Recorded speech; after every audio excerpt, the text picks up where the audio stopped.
Cellphone உள்ளிட்ட மின்னணு சாதனங்களை வாங்குவதற்காக மக்கள் பெரும்பாலும் நிதி நிறுவனங்களிடமிருந்து கடன் பெற்று வருகின்றனர்.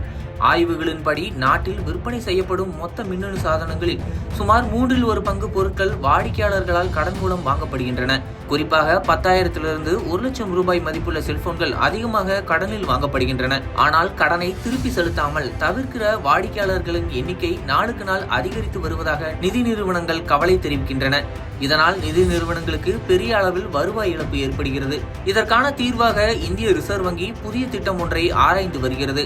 அந்த திட்டத்தின்படி இனி செல்போன்களை கடனில் வாங்கும் வாடிக்கையாளர்களின் போன்களில் சிறப்பு செயலி ஒன்றை முன்பே நிறுவி இருப்பார்கள். அந்த செயலியை ஒருபோதும் நீக்க முடியாது. வாடிக்கையாளர்கள் கடனை சரியாக கட்டிக்கொண்டே சென்றால் போன் வழக்கம் போல செயல்படும். ஆனால் கடன் கட்ட தவறினால் அந்த செயலி மூலம் போனின் இயக்கம் முழுமையாக முடக்கப்படும். அதாவது அழைப்பு செய்வது, இணையம் பயன்படுத்துவது, அத்தியாவசிய வசதிகள் எதுவும் இயங்காது. இதன் மூலம் வாடிக்கையாளர்கள் தவிர்க்க முடியாத சூழ்நிலையில் தங்களுடைய கடனை திருப்பி செலுத்த நேரிடும்.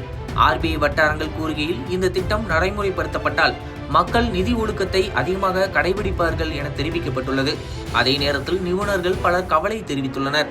கடன் கட்டாதவரின் செல்போன் முடக்கப்பட்டால் அவர்களின் கல்வி, வேலை வாய்ப்பு, மருத்துவ சேவைகள் போன்ற அத்தியாவசிய பயன்பாடுகள் பாதிக்கப்பட வாய்ப்புள்ளது. தனிப்பட்ட தகவல்கள், தனியுரிமை பாதுகாப்பு குறித்தும் சந்தேகம் எழுந்துள்ளது.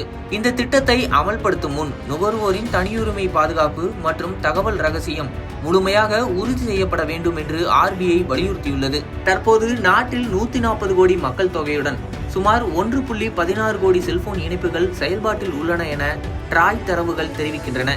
இந்த நிலையில் செல்போன் கடன்களை சுற்றியுள்ள இந்த புதிய மாற்றம் மக்களின் வாழ்க்கை முறையில் பெரிய தாக்கத்தை ஏற்படுத்தும் என்று எதிர்பார்க்கப்படுகிறது.